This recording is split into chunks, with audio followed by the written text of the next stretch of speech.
Live in HD. Fox 6 News at 10 starts with breaking news. We have a lot of breaking news we're following for you tonight, starting with a murder investigation at a gas station in Birmingham. We're just now getting some new information from police on scene. They tell us a 15-year-old male was shot to death at the Shell station just off of Winewood Road. That is in northeast Birmingham, and that's all the information we have right now. We also just learned in the last hour a Jefferson County Sheriff's deputy on his way to work was killed this afternoon when his motorcycle hit a tractor trailer on I-65.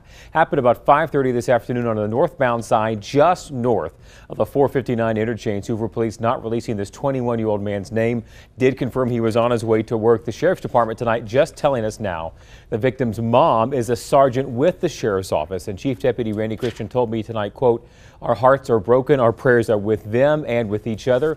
I know this community will pray for comfort also as we come to grips with losing one so young and with so much promise." Now to the big case that department is working, armed and dangerous. That's what authorities at the Jefferson County Sheriff's Office are saying about this man, Steve Hutchison, now accused of killing his family in McCalla. He is still on the run tonight after investigators today release some disturbing new details about what happened. Investigators say he shot and killed his wife and 2 children inside their McCalla home. Sharia Harris continues to follow this developing story for us tonight. Sharia. Yeah, Beth, a task force is searching for him tonight. Detectives say Steve Hutchison is facing 4 counts of capital murder for allegedly killing his own family. Now, that 4th count is because one of the 3 victims is under 14 years old. The Jefferson County DA for the Bessemer Division, Bill Veach, says in the wee hours of Saturday morning, Hutchison allegedly shot his wife and daughter twice and shot his son 3 times. He then left the house to meet his girlfriend. They allegedly used cocaine and stayed in a Bessemer motel until Sunday morning. Detectives say the girlfriend has been cooperative and was not involved in the murders. We believe that he is still armed. We ask that any citizen who should see Mr. Hutchison, we ask that they not contact him, but alert their local law enforcement agency. We have a task force that is relentless. We will not stop until this man is located. And detectives have checked his financial situation, and they say he does not have the money to get very far. So detectives believe he is in the Jefferson County area. Hutchison is possibly still driving his 2005 silver Dodge Stratus, and here is his Alabama tag number. It is 1AS7156. Reporting live in the newsroom, Sharia Harris, Fox 6 News, on your side. Sharia, thank you for the update. A family member is talking about the latest developments. Megan Hayes talked to Doris Hutchison's sister-in-law. What is she saying tonight, Megan? Beth, she's obviously upset. Jennifer Birchfield says that she got a Fox 6 alert on her phone saying that Stephen Hutchison had been charged with murder. At that point, she says her heart just sank. It hurts that it was him. It really does. Birchfield says it's hard for her to wrap her mind around the situation. She says it helps knowing exactly who investigators think committed the murders. But now, more than ever, she wants to know why. You know, if you wanted to run off like that, why didn't you just go? You know, you didn't have to do what you did and then go be with somebody else. You could have just went. Birchfield has one simple request.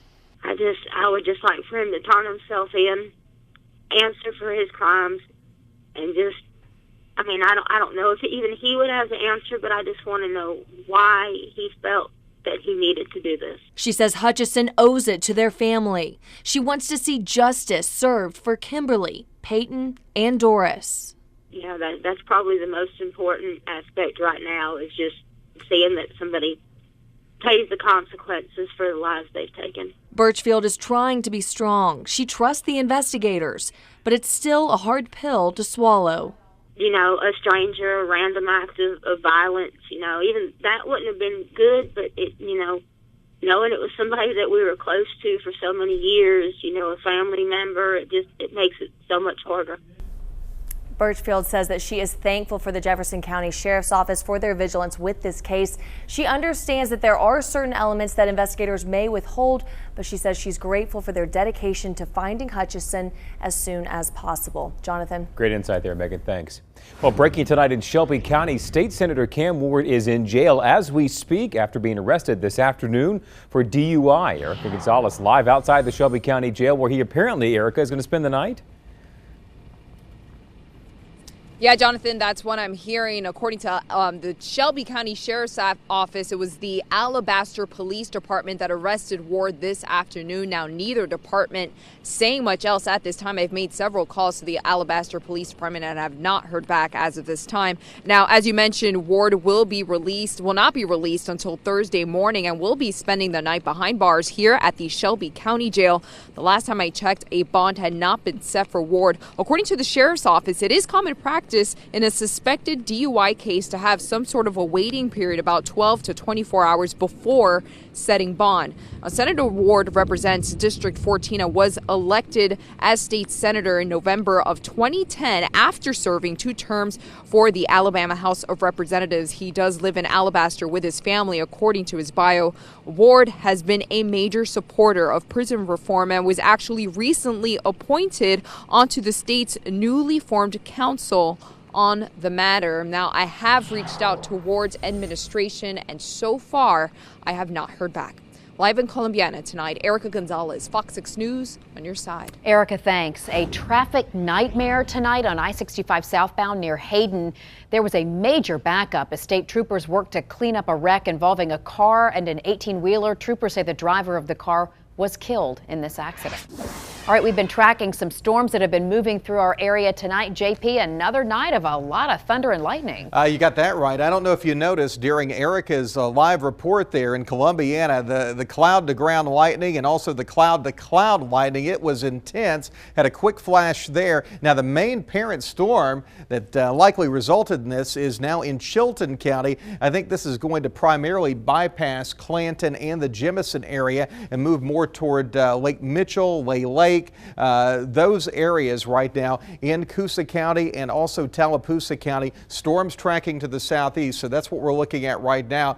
As far as the Birmingham area, we're not looking at any severe weather. In fact, there's no watches, there's no warnings across the Fox 6 viewing area. Current temperature is 73 degrees, south winds now at about 6 miles per hour. This is a very moist, a very soupy air mass. We'll probably see some fog early tomorrow morning, and it would not surprise me that during the overnight hours, areas north of Interstate 20 could see, again, some redevelopment, more thunderstorms rolling on through, something that we will be watching. We'll update you on the 4th of July forecast coming up here in just a few minutes. All right, JP, sounds good. Thanks. Well, a major statewide announcement. That's what the governor's office says they'll have at a press conference tomorrow. Governor Bentley and Attorney General Luther Strange not giving us any details exactly about what they're going to be talking about. We can tell you several other southern Gulf states have press conferences all scheduled for the same time, 8 a.m.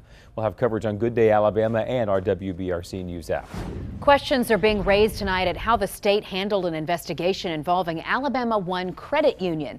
A suit filed Monday in federal court claims several public officials, including Governor Bentley's chief advisor, may have abused their power. Just recently, the Alabama Credit Union Administration served Alabama One Credit Union with a cease and desist order for unsafe practices. Christy Hutchins joins us. Christy, what is this lawsuit alleging? Well, Beth, this 80-page lawsuit is filled with accusations of secret meetings with the governor at the Capitol, allegations of public officials abusing their power to help fatten the wallets of friends, and implies an overreaching of state power to accomplish all of this. Alabama One Credit Union say they have been overregulated for the past several years, and it's just within recent weeks they discovered why. We did not understand it until the pieces started falling together. Those pieces John D. Caruth is talking about are alleged emails between public officials setting up secret meetings to discuss the future of the credit union. The lawsuit says some of the people in those meetings were Jay Smith, an attorney who represents clients who are in civil lawsuits with the credit union, Governor Bentley, his advisor David Byrne, who also happens to be close friends with Smith. One of the attorneys, a politically connected attorney, has conducted meetings with officials, and basically had the regulatory scrutiny turned up on the credit union. Caruth says part of that scrutiny was in 2014 when he and 3 other employees were suspended for no reason and later reinstated. He said just last month he learned why. The straw that broke the camel's back, I guess, would be the testimony of the former state administrator when he told us in sworn deposition that he didn't have a reason to suspend the employees last year when he suspended them. And furthermore, he did not even prepare the suspension letters, that they were prepared by someone else. Leaving the question who. According to the lawsuit, Smith sent the resignation letter to Senator Gerald Allen, an allegation Smith denies. If we had the kind of influence and control that the lawsuit indicates we've got, I wouldn't be practicing law. I'd be doing something else. Smith says there is no merit to the lawsuit. He says he is friends with the governor's advisor. They did have meetings. Nothing secret about it, nothing unknown or nothing undisclosed. We went there because we were concerned about the situation that our plaintiffs have had in terms of being injured by some of the activities of the credit union. I asked Smith if he thought his connection to Burns is what got him into the meeting with the governor, because so far members of the board of directors of Alabama One Credit Union haven't. Here's the letter from the governor's office declining the meeting due to the budget crisis. Smith admits it made it a little easier, but thinks he could have done this on his own. If Alabama One wants to find out where the problems are coming from, it's not from our clients, it's not from the lawyers, it's not from the regulators, it's not from the media. They just need to go stand in front of the mirror if they want to know where the problems have come from. Now, while the governor is mentioned in the lawsuit, he is not being sued. I did contact his office and they declined to comment. Yesterday, I also reached out to Senator Allen and advisor to the governor, David Byrne, as well as Sarah Moore, who is the current administrator for the Alabama Credit Union Administration. My phone calls have not been returned. Now, you can find this entire lawsuit on our WBRC News app. Jonathan? Christy, thanks. Some more breaking news. Birmingham police busy tonight. We told you about that gas station murder investigation at the top of the show. Now, we're hearing of 2 people being shot in the 1200 block of 5th Avenue West. Birmingham police are confirming they're responding to that scene. So are we. We've got a crew heading to the scene right now. We'll keep you updated throughout this newscast on our WBRC app overnight with more information as soon as we get it. After a number of small earthquakes rattles West Alabama, believe it or not, some residents now have earthquake insurance. Hear from one of those homeowners who calls it peace of mind. And we're not the only ones dealing with severe weather tonight. We're following an outbreak in Missouri. What we know next about this tornado. You're watching the largest, most watched, most trusted news team in Alabama. Fox 6 News, on your side. And we are watching some rain moving through Chilton County, Coosa County right now. Are we expecting more overnight? We'll update you on that forecast in just a few minutes. Well, the ground has been shaking a lot in West Alabama. We've been telling you about this, so you may be trying to think of new ways to protect your property. We found one man who's decided to add earthquake insurance. Fox 6 News reporter Josh Gant talked to him about that decision. Josh? Yeah, hey there, Beth. He calls it peace of mind insurance. Now, as we told you a couple of weeks ago, geologists told us there aren't any major fault lines in this area, and they are ruling out any human involvement like oil fracking, but at least one resident isn't taking any chances. That's why he bought this insurance, to be on the safe side. Did y'all feel that? It's becoming a common occurrence in Utah. There goes another one. Another small earthquake rattles this small town in Greene County. Everybody's getting kind of used to it now. But back in November, at first I thought a tree had hit the house. Mark McClellan says his house swayed back and forth after a magnitude 3.8 quake. So when you felt your house sway? It was an eerie feeling, I promise you. Because I hadn't felt that one before. Since that first shake, the U.S. Geological Survey says there's been over a dozen more. It's got residents and geologists puzzled. Most of it's just a big boom and house kind of shakes a little bit. Believe it or not, McClellan has purchased earthquake insurance. He says it's only a couple $100s a year. He's prepared just in case. I just did it for my own self, peace of mind and everything. I really think everything's going to be okay, but you know, you never know. Geologists tell us the chances of a major earthquake happening here in Alabama are slim to none, but I guess there's always that small chance. McClellan tells us his insurance agent is also recommending more of her clients get covered as well. This is definitely something you see out west, not necessarily here in Alabama. That'll do it. We're in Tuscaloosa. I'm Josh Scant, Fox 6 News on your side. Josh, thank you. Speaking of bad weather tonight, take a look at this tornado touching down in Jackson County, Missouri today. This just before 7 o'clock tonight, about 20 miles southeast of Kansas City. You see the power strikes there, JP. That tells you there is some contact there on the ground. Power outages to businesses, trees down, traffic lights out. Thankfully, though, no reports of injuries. JP, going home tonight for dinner, lots of cloud to ground lightning. We talked about Erica Gonzalez just down there in Columbiana. Saw that kind of light up behind her. These are the kind that if you're inside getting to watch it, it's a nice show. If you're out in it, not so much. Yeah, that's really the big concern here over the next couple of days, especially as we get into the weekend. A lot of folks have outdoor plans. We got plans now. We got baseball games, fireworks. Got to clear this stuff out. Watch out for the cloud to ground lightning. I'm going to be honest with you. This weather pattern that we're in, it's really difficult to predict and forecast what's going on. It's the northwest flow pattern, and I don't like it. Let's get right to it. I'll explain why I don't like it, because what you have to do when it happens all the time during the summer months around here, you start to watch the thunderstorms forming upstream. In fact, look at this. There's one right there. Now, with this northwesterly flow pattern, you have to wonder, do they make their way all the way into Alabama? Do they get into Birmingham? Some of the forecast models tonight indicating that we will see some thunderstorms, at least in the northern portion of our viewing area during the overnight hours. So that's something that we're going to be watching out for, especially around 3, 4 o'clock in the morning. Jill Gilardi is going to be in for Mickey in the morning, and she'll be watching those storms. So don't be surprised if you hear the rumble of thunder early in the morning. We're going to zero in on what's going on right now. Folks are hearing the rumbles of thunder right now in Chilton County and in Coosa County around the Rockford area. Very heavy rain. Look at that, cloud to ground lightning strikes, and it's starting to taper off a little bit in Shelby County, but still some heavy rain, Alabaster and Calera, and we're seeing some of those thunderstorms now in Chilton County. Lake area, very heavy rain. Lake Martin, also heavy rain. Birmingham Shuttlesworth International Airport, current temperatures 73 degrees. About 2 hours ago, this was Mother Nature's fireworks. We had an incredible light show with the thunderstorms moving in. South winds right now 6 miles per hour. Temperatures across the area 69 degrees in Coleman, 79 in Tuscaloosa, 72 Columbiana, and 71 in Anniston. What's going to happen tonight? The temperatures will cool down close to those dew points. We're going to see that saturation go up, and I think we will see some patchy dense fog early tomorrow morning. We'll go ahead and lay it out for you. Possible thunderstorm early tomorrow morning, 75 degrees, some fog, mostly cloudy at noon, 84, and then we'll hit 89 during the afternoon. Thunderstorms likely in the day. Let's go ahead and walk you through this computer forecast model, and early tomorrow morning shouldn't be too much going on, but tomorrow night we start to see the rain and thunderstorms kick on in, so we just kind of flew past that. I think the best chance of rain tomorrow later in the day and tomorrow night.